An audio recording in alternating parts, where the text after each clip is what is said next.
So the astrological question is, why does Kamala defeat Trump in November? And the first thing to say is, this is assuming that Trump is still there in November to run as a candidate. And I would say odds are pretty good that he will be, but between her chart and his chart, in terms of something potentially happening to stop either one, he's definitely the one facing that possibility. There's no doubt about that. But let's assume that he does get there. In that case, who has the better chart?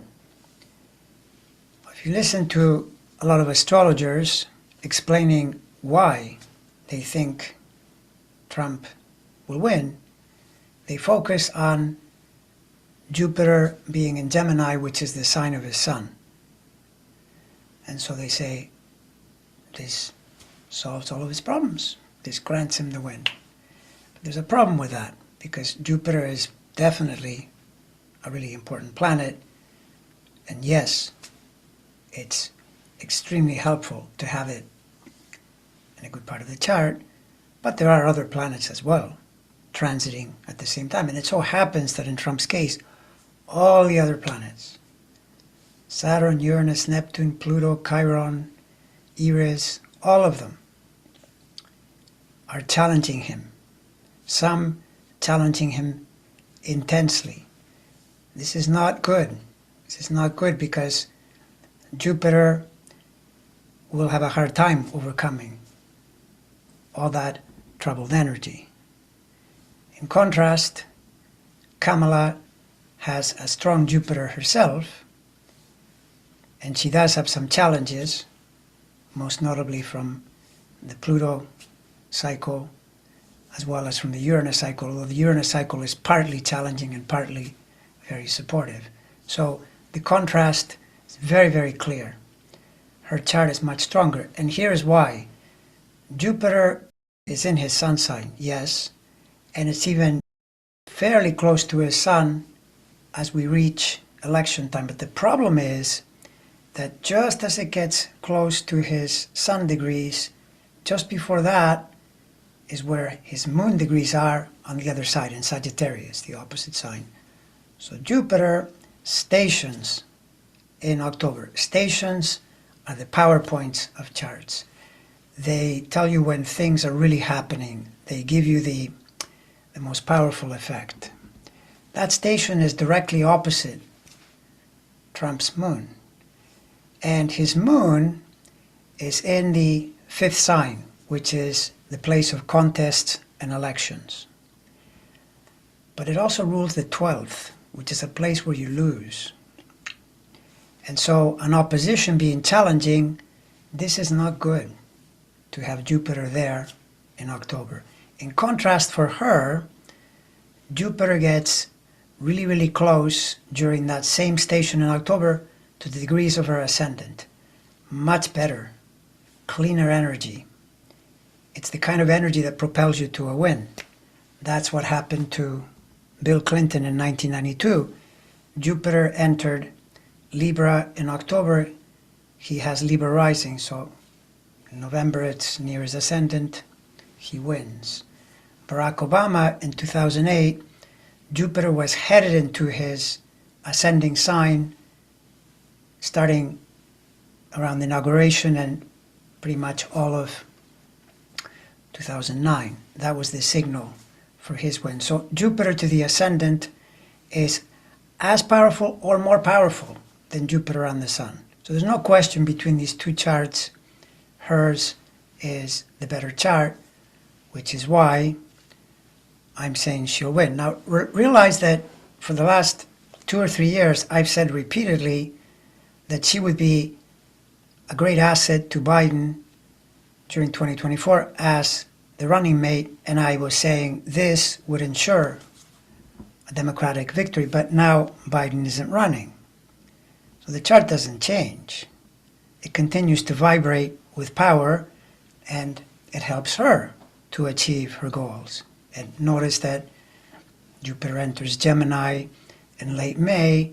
Not too long after that, by the middle of July, she enters the scene as the nominee, as the Democratic candidate. Moreover, she's on the cusp now of choosing a running mate. And it turns out that because she has Gemini rising, Sagittarius is her partnership house. And so Jupiter, being the ruler of Sagittarius, transiting through the first sign in her chart, suggests picking someone that is going to help her a lot, because Jupiter in that sense is the partner, being in her first sign. That person becomes a really helpful asset and propels her to victory. In the meantime, Trump has the Jupiter opposite the moon, which, aside from not being a good aspect to signal an election win, will also cause him to greatly overdo it, exaggerate everything. He does that all the time pretty much anyway, but October, I would say, would be a month featuring a ton of that. I mean, if you think that he's hyperbolic, makes things up, makes, every molehill into a mountain, this is going to accelerate dramatically in October. But with Trump, Jupiter is always the overconfident, overdoing planet. This is what he always does. This is what happened to him recently. Around the end of June, Biden showed up to the debate. Let's just say he wasn't in great form. Trump, despite sounding like a total lunatic, in contrast, looked better. And then this was followed by the attempted assassination and the Republican convention.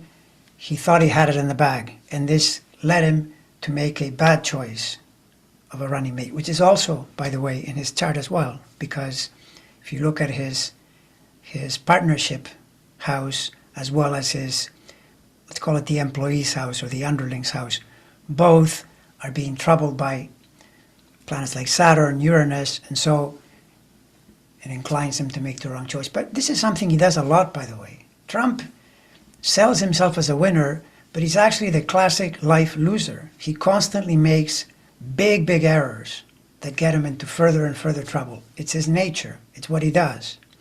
So, in his case, thinks he has it in the bag.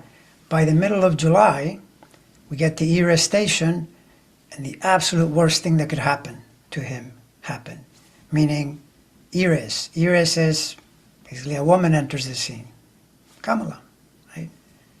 And that pretty much is the end, because Eris in his chart is a huge problem. You will find videos of mine where I say that Eris alone in his chart, the fact that Eris is in Aries in the 24-25 degree range, squaring his Venus, is enough to deny him an election win in 2024. Separately, it's a woman because Eris is a warrioress. That's the connection. But it also points to all the women judges, the E. Jean Carrolls of the world, female gender out to get this guy. That Eris, by the way, very slow-moving planet. He will not see the end of that until well into his 80s. That planet moves glacially in transit, and it's in the worst possible place for him. In fact, you also see how this links to Kamala, because Kamala has her moon in the 27 degree range of Aries, which is super close to where that transiting Eris is in the sky. So she's definitely representative of that in his life right now, as a problem, as a loss. So that's the bottom line. Her chart is better. Now there's more. Here I've given you the broad overview of the transits. But in separate videos, I'll talk about other supporting factors, namely progressions in both charts, which further expand the case in the same direction toward her as the victor. And there is the question of the link to the American chart. And unsurprisingly, her link to the American chart is very, very strong, which helps her broadly and especially at this time in her life. Whereas in his case, not so.